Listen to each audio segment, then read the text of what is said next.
आप सबका फिर से स्वागत है हमारे YouTube channel S Narayan maths में। स्टूडेंट्स, आज हम त्रिभुजों से संबंधित कुछ नियम उन पर चर्चा करेंगे। त्रिभुज में से संबंधित कौन से नियम हैं, उसमें फर्स्ट है समकोण त्रिभुज में कर्ण का वर्ग अन्य दो भुजाओं के वर्गों के योग के बराबर होता है। समकोण त्रिभुज, राइट ट्रायंगल, ये मैं समकोण त्रिभुज बना रहा हूँ यहाँ।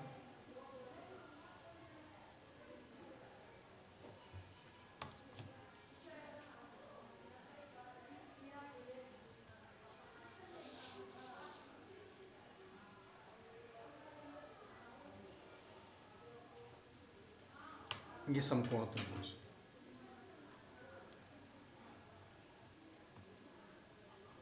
ए बी सी, बी समकोण है। तो इसमें सपोज ये साइड है हम 4 सेंटीमीटर, 4, ये 3 ले लेते हैं और ये, अब देखते हैं इसको समझने के लिए हम एक फिगर से समझेंगे इसको। ये मेरे पास समकोण त्रिभुज है, इसमें बेस ये 4 है। देखो, यदि हम, ये मेरे पास छोटा स्क्वायर है, यदि इसको मैं 1/1 एक वर्ग इकाई मान लूँ,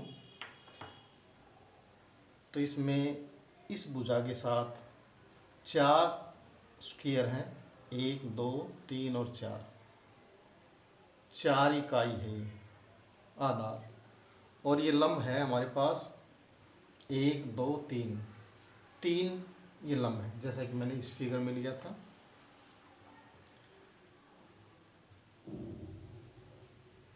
अब 4 इकाई आधार है, यदि उसका स्क्वायर बनाएंगे तो हम स्क्वायर मीन कितने स्क्वायर, 4 इधर और 4 इधर, तो 4 4 8 4 12 और 4 16। तो इसमें इसका जो स्क्वायर है 4, यदि हम साइड लें तो उसका स्क्वायर क्या बन जाएगा, 16 वर्ग इकाई। इसी तरह हमने इधर 3 इकाई लिया है और उसका जो स्क्वायर बनेगा 3 इधर 3 इधर, ये कितने हो गए, 3 3 6 और 3 9, तो वर्ग 9 वर्ग इकाई है इसका, ये स्क्वायर बन गया। अब हम इस समकोण त्रिभुज में कर्ण को देखेंगे। कर्ण, अब कर्ण में हमारे पास जो छोटे छोटे स्क्वायर हैं वो कितने हैं, 1 2 3 4 5, एक लाइन में 5 है, 5 और 5 10 और 5 15 और 5 20 और 5 25, ये हमारे पास 25 हो गए। यानी कि ये जो इन दोनों का जो एरिया है 16 इसका है और 9 इसका, 16 और 9 25, और ये हमारे पास 25 है। तो हम इसमें कह सकते हैं कि आधार पर जो स्क्वायर बनेगा उसका जो एरिया है 16 वर्ग इकाई, और लंब पर जो एरिया बनेगा, जो स्क्वायर बनेगा, उसका एरिया है 9। इन दोनों का जो जोड़ है वो कर्ण, जो कर्ण पर जो स्क्वायर बनता है उसका एरिया, उसका 25 है, उसके बराबर होगा। इन दोनों का जो एरिया है वो इसके इक्वल होगा। तो ये है पाइथागोरस नियम। ये नियम पहले किसने दिया था, पाइथागोरस, एक मैथमेटिशियन है पाइथागोरस। तो हमने इसमें क्या सीखा कि आधार, क्योंकि स्क्वायर का जो एरिया है वो साइड इनटू साइड होता है, तो आधार का स्क्वायर प्लस ये आधार का जो स्क्वायर है प्लस लंब का स्क्वायर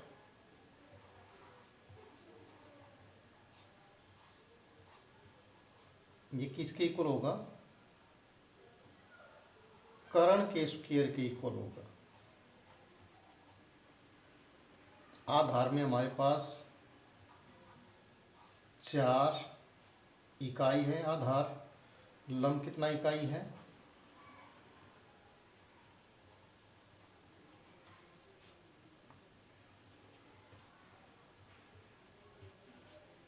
लंब है हमारे पास 3 इकाई। इसका 4 का स्क्वायर 16 और 3 का स्क्वायर 9, ये हो गया 25। 16 और 9 25। तो 25 किसका स्क्वायर आ गया? ये 5 का स्क्वायर। तो हमने इसमें देखा कि 5 इकाई है साइड इसकी, और 5 का जो स्क्वायर बनता है वो 25 है। तो ये किसके बराबर आ गया? कर्ण का स्क्वायर उसके बराबर आ गया। तो इसको क्या लिखेंगे हम? ये नियम को पाइथागोरस नियम। ये हमेशा समकोण त्रिभुज में लगता है। तो हमने क्या देखा इसमें कि आधार का वर्ग प्लस लंब का वर्ग, ये किसके बराबर होगा? कर्ण के वर्ग के बराबर होगा। तो ये नियम समकोण त्रिभुज से संबंधित था, जिसका नाम क्या है? पाइथागोरस नियम। सेकंड नियम, यदि किसी समबाहु त्रिभुज की प्रत्येक भुजा के मध्य बिंदुओं से बनने वाली त्रिभुज का क्षेत्रफल मूल त्रिभुज का 1/4 होता है। अब मेरे पास ये समबाहु त्रिभुज है, ये समबाहु त्रिभुज,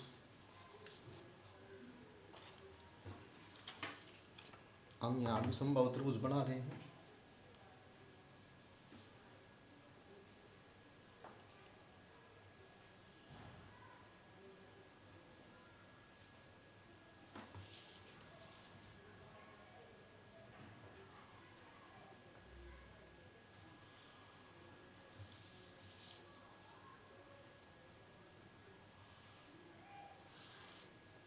ये समबाहु त्रिभुज ABC, इसके प्रत्येक भुजा के मध्य बिंदु को DEF, D भुजा BC का मध्य बिंदु है, E भुजा AC का मध्य बिंदु है, और F भुजा AB का मध्य बिंदु है। इनको मिलाने से जो त्रिभुज बनेगी उसको हम देखेंगे क्या?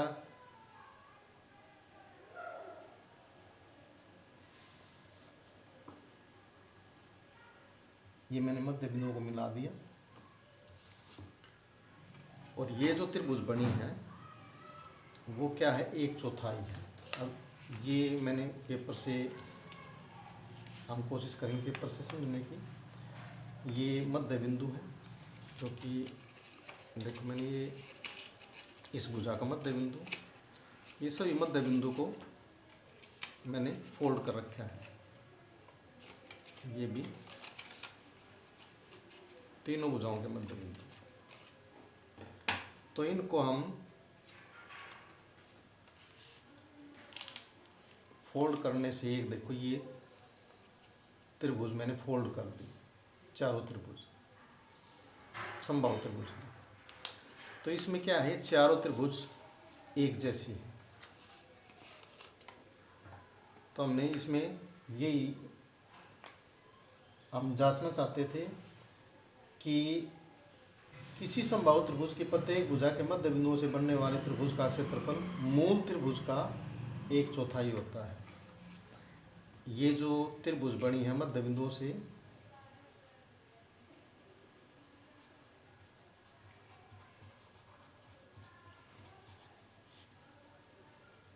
आकृति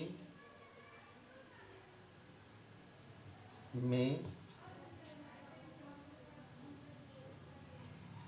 त्रिभुज ए बी सी समबाहु त्रिभुज है।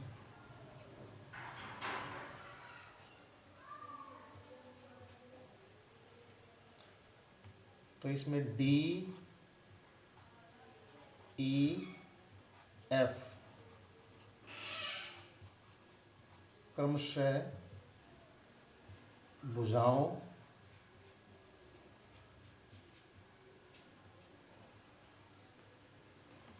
बी सी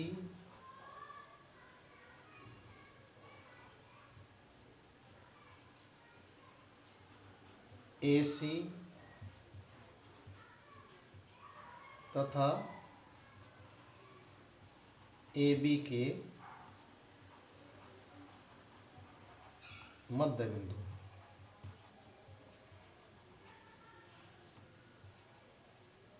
बिंदु है। तो जो त्रिभुज बनेगी उसका जो एरिया है, एरिया ऑफ त्रिभुज D E F is equal to 1/4 of area of A B C. तो हम देख रहे हैं कि ये जो त्रिभुज है वो पूरे त्रिभुज का 1/4 है। इसका एरिया और इसका एरिया दोनों का रेशो क्या है, 1/4। अब हम ये त्रिभुज कहें तो ये भी 1/4 है, ये भी 1/4, तो ये भी 1/4 है। तो सभी चार त्रिभुज बराबर हैं। तो मूल त्रिभुज का 1/4 है। ये सेकंड नियम था। थर्ड नियम, यदि किसी त्रिभुज की एक भुजा के समानांतर खींची गई रेखा अन्य दो भुजाओं को समान अनुपात में विभाजित करती है। अब हम एक त्रिभुज ले रहे हैं।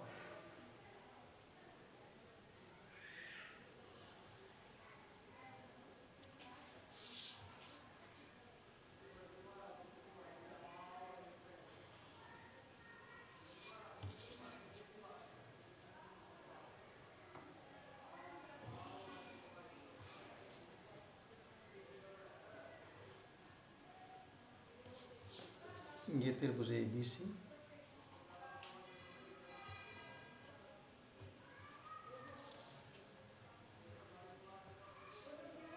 किसी त्रिभुज की एक भुजा के समांतर खींची गई रेखा, किसी एक भुजा के समांतर रेखा खींच ले।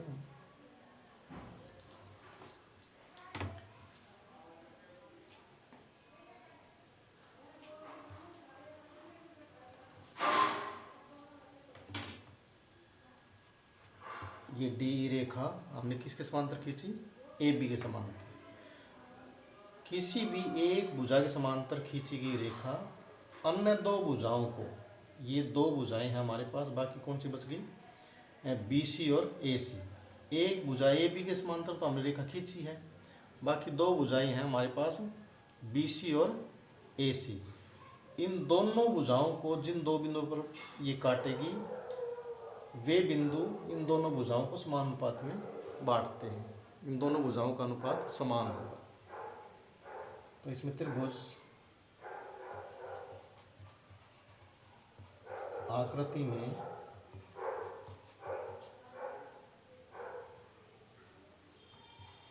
त्रिभुज ए बी सी में डी ई समांतर है ए B.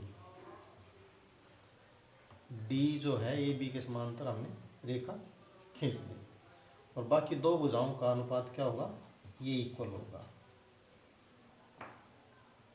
C D by A D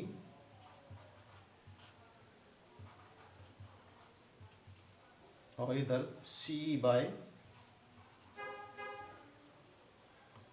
B. ये अनुपात चाहे हम इधर ऊपर से लेंगे, इधर C D by D A, तो इधर भी ऊपर से ही लेना पड़ेगा, ऊपर का रेशो सी बाय बी। यदि हम इधर ऐसे नीचे शुरू करेंगे A D by D C, तो इधर भी नीचे वाली पार्ट लेना पड़ेगा बी ई बाय ई सी। जो रेशो इधर का लोगे वही रेशो इधर का लेना पड़ेगा हमें। अगर मैं ऐसे लूँ ए सी पूरा पार्ट बाय कोई सा नीचे वाला पार्ट ए डी, तो इधर भी पूरा ही पार्ट लेना पड़ेगा B C by A D की जगह इसमें क्या है बी ई।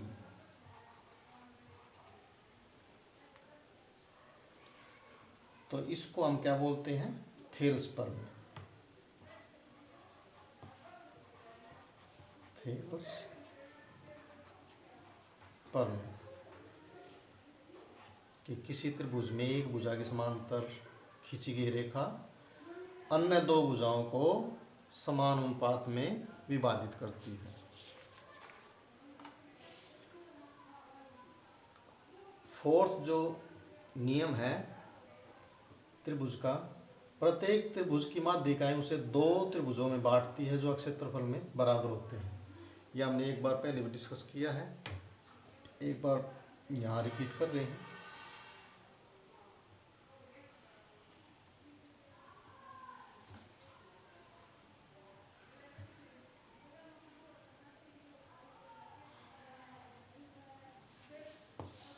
ये कोई त्रिभुज ए बी सी ले ली, इसमें डी ए बी का बी सी का मध्य बिंदु है। डी भुजा बी सी का मध्य बिंदु है। त्रिभुज ए बी सी में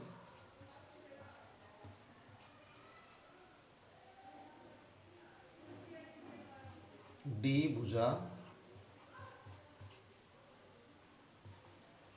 बी सी का मध्य बिंदु है।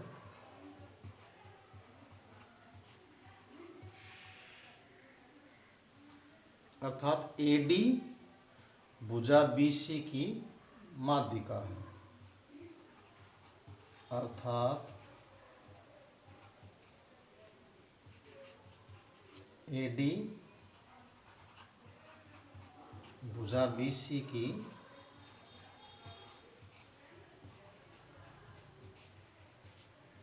माध्यिका, माध्यिका मतलब मध्य बिंदु को मिलाने वाली रेखा।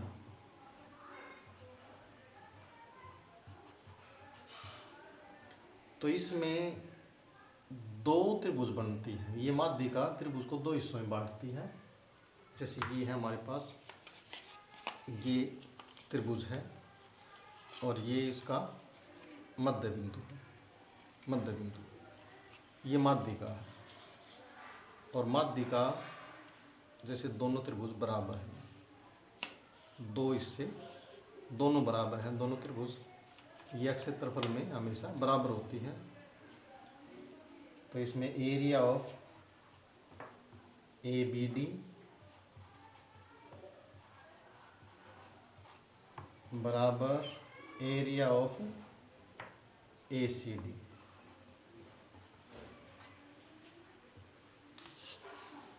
ये फोर्थ नियम था। पांचवा नियम, समान आधार तथा दो समांतर रेखाओं के बीच बने त्रिभुजों के क्षेत्रफल बराबर होते हैं।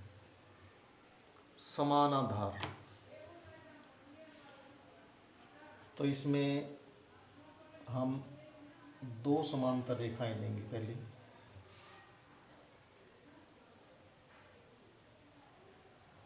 दो समांतर रेखा,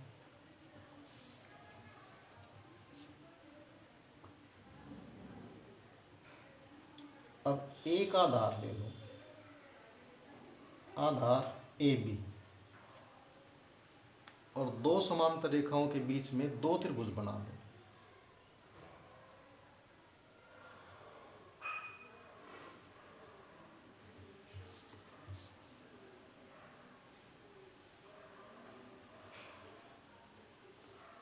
ए बी सी, और दूसरी आधार वही लो, ए बी। एक और त्रिभुज बना रहे हैं।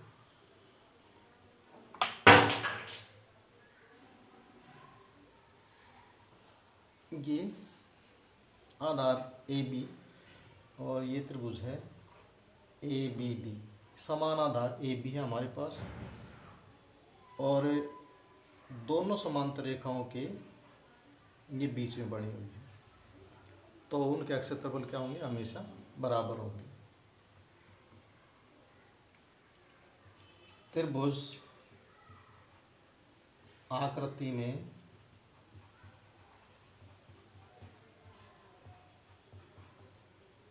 त्रिभुज ए बी सी तथा त्रिभुज ए बी डी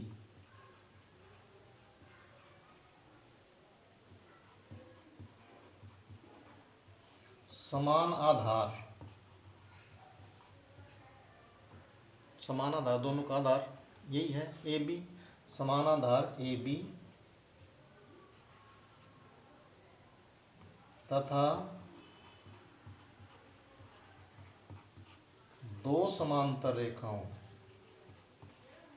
पैरेलल लाइंस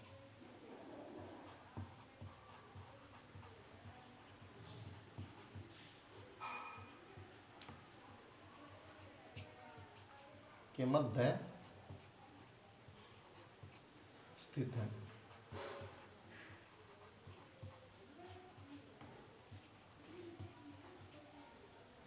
दो समांतर रेखाएं समान आधार और दो समांतर रेखाओं के बीच में बनी हुई है, स्थित है, तो इनके दोनों के क्षेत्रफल क्या होंगे? Area of A B C बराबर area of A B D. तो समान आधार और दो समांतर रेखाओं के बीच बने त्रिभुजों के क्षेत्रफल बराबर होते हैं। छठा नियम, किसी त्रिभुज की दो भुजाओं के मध्य बिंदुओं को मिलाने वाली रेखा तीसरी भुजा की समांतर तथा लंबाई में उससे आधी होती है। एक त्रिभुज बना रहे हैं,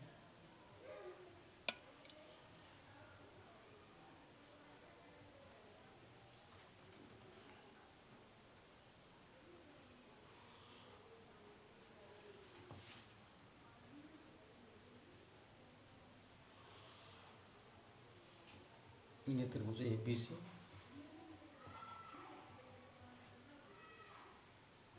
इन दोनों के मध्य बिंदुओं को लेंगे हम।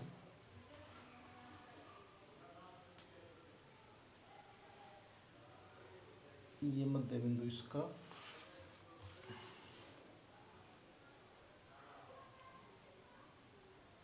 और ये मध्य बिंदु इसका, तो दोनों भुजाओं के मध्य बिंदु ले लिया हमने और दोनों को मिला दिया। ए बी का मध्य बिंदु डी और ए सी का मध्य बिंदु ई। त्रिभुज की दो भुजाओं के मध्य बिंदुओं को मिलाने वाली रेखा, ये जो रेखा कौन सी है? D E. ये इस तीसरी भुजा के समांतर होती है और उससे आधी भी होती है लंबाई में। यदि ये 10 है तो ये 5 सेंटीमीटर होगी। तो इसमें लिखें कैसे हम? आकृति में त्रिभुज ए बी सी में डी भुजा ए बी का तथा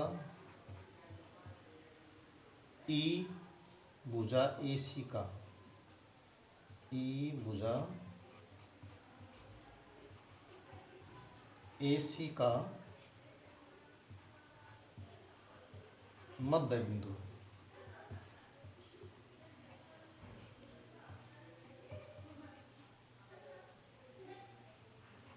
तो इस प्रकार हमें जो रेखा प्राप्त हुई मध्य बिंदु को मिलाने से डी ई प्राप्त हुई और डी को मिलाया गया तथा डी को मिला है, तो हमें क्या प्राप्त होगी, भुजा जो डी ई है वो बी सी के समांतर भी है तथा डी ई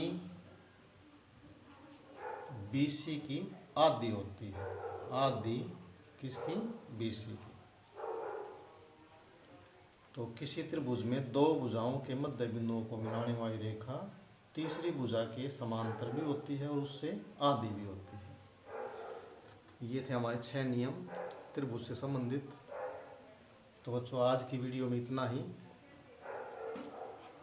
और इसी प्रकार की वीडियो के लिए हमारे चैनल से जुड़े रहें। धन्यवाद।